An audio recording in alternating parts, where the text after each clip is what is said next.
Dans cet évangile de Matthieu, nous avons plusieurs thématiques abordées. Vous avez peut-être entendu cette histoire de secret qui est révélé. Tout ce qui est caché sera révélé. Après, on passe plutôt sur une thématique ne pas craindre les hommes, craindre la géhenne de feu. Et enfin, cette histoire qui est plutôt sur le fait de témoigner de notre foi, se déclarer devant les hommes. Je m'arrêterai seulement sur l'axe central. Et cette phrase, craignez plutôt celui qui peut faire mourir, celui qui peut faire périr dans la géhenne. Avec comme question, qui peut faire périr dans la géhenne? Et je me suis dit qu'on avait 4 suspects. J'imaginais le film Usual Suspect, je ne sais pas si vous avez cette vieille référence, avec un peu les portraits des 4 suspects potentiels. Pour ceux qui peuvent nous faire tomber dans la géhenne, j'ai en suspect numéro 1 le malin, en suspect numéro 2 Dieu, en 3 les autres et en 4 moi-même. On va passer rapidement. Alors le malin, on se dit oui, c'est quand même lui qui vient nous diviser, lui qui vient nous tenter, qui vient nous mener à faire le mal. Alors sûrement que c'est lui qui nous conduit tout droit dans la géhenne de feu.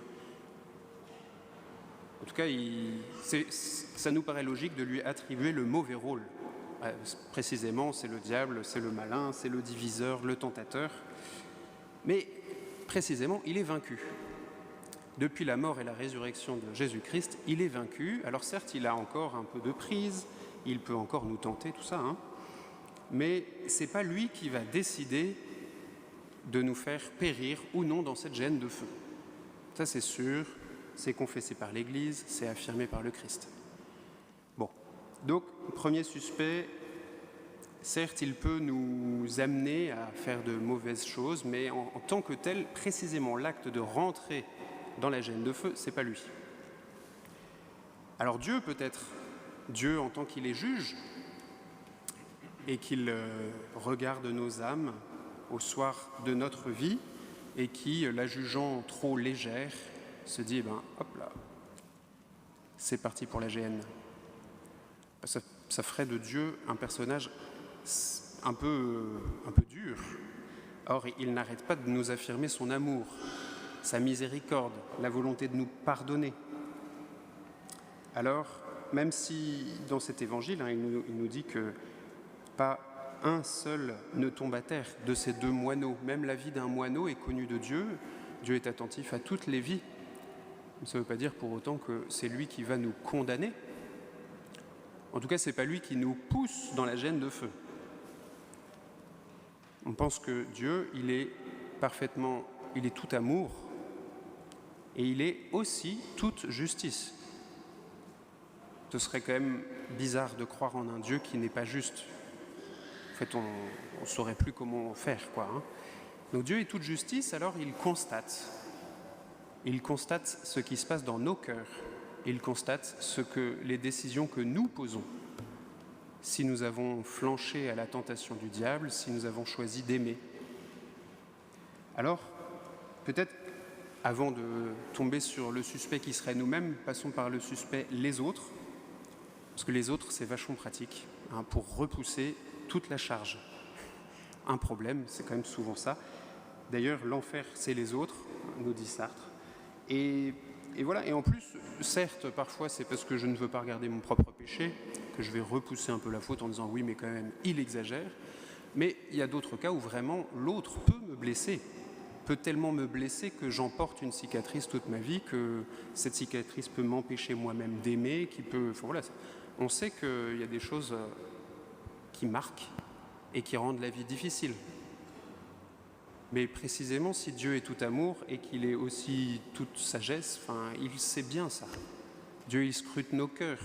Si nous sommes rendus incapables ou que notre pardon est rendu si difficile parce que nous avons tellement souffert d'un refus de pardon, d'une blessure d'amour, que sais-je, le Seigneur en est conscient et c'est un peu pris en compte dans notre évaluation. Dans le regard d'amour, le Seigneur, il voit ça, c'est pris en compte. Alors, dernier suspect, nous-mêmes, qui nous conduira à parler plus généralement du péché. Nous-mêmes parce que, je reprends cette phrase du catéchisme, nous ne pouvons pas être unis à Dieu à moins, donc la seule façon d'être unis à Dieu, c'est de choisir librement d'aimer. 3 mots. Choisir librement d'aimer. Le choix qui va impliquer notre volonté, donc c'est individuellement, il n'y a pas d'autre là-dedans, individuellement, dans mon cœur, je choisis d'aimer ou de ne pas aimer. Et aimer, c'est quelque chose de concret, hein, c'est un acte. Voilà. Est-ce que, dans mon cœur, je condamne celui qui fait du bruit quand je suis en train de faire l'adoration avant la messe? Ou est-ce que je me réjouis qu'il est en train de prendre un petit déjeuner dans la salle des catéchismes?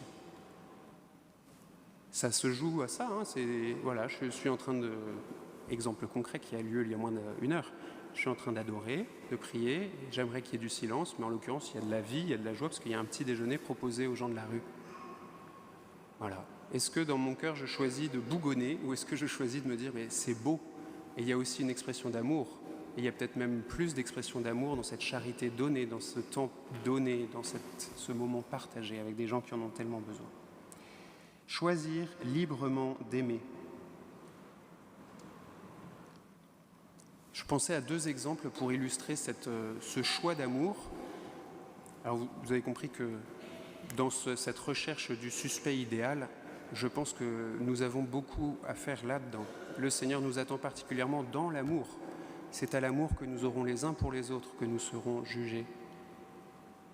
Et plus qu'un jugement, c'est que le Seigneur constate. Le Seigneur nous accueille, il nous aime. Alors il ne va pas être là en train de nous affliger, mais de nous fustiger.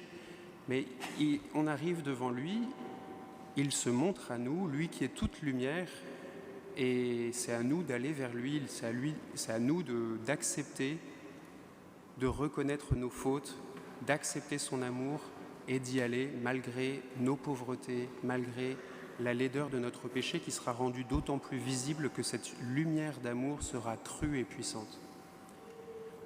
Je pensais à 2 petits exemples, mais on ne va pas les prendre parce qu'il est déjà 32.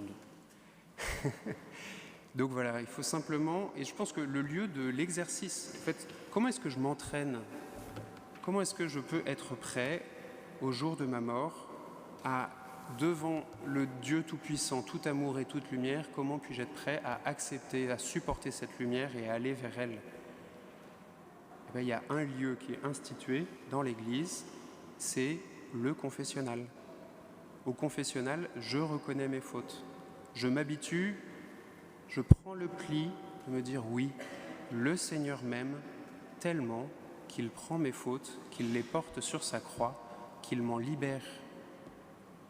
Et c'est un exercice pour toute notre vie, parce que nous sommes pécheurs, c'est comme ça. Les saints, ils ont tous été pécheurs eux aussi, mais ils ont reconnu leur péché. Et donc le lieu où vraiment on peut s'exercer, et c'est simple, et c'est rapide, et c'est facile, et c'est ouvert tous les jours, c'est le confessionnal. On y va. On dit « Seigneur, j'ai péché contre toi parce que j'ai fait ça, j'ai manqué d'amour envers un tel, j'ai négligé un tel, je ne sais pas quoi d'autre. » Hop, fin de l'histoire. Le Seigneur vous accueille par la figure du prêtre. Alors certes, il faut oser le dire devant un prêtre, mais le prêtre, il est habitué. Alors voilà, n'hésitez pas, entraînons-nous à reconnaître nos fautes et à apprendre que le Seigneur nous aime et que nos péchés, il n'a qu'un désir, c'est de les accueillir, de les plonger dans son feu d'amour. Que cette Eucharistie nous donne la paix, la certitude que le Seigneur nous aime, qu'il nous accueille et que nous pouvons dès aujourd'hui nous entraîner à tout ça, nous entraîner à le rencontrer en pratiquant, en choisissant librement d'aimer. Amen.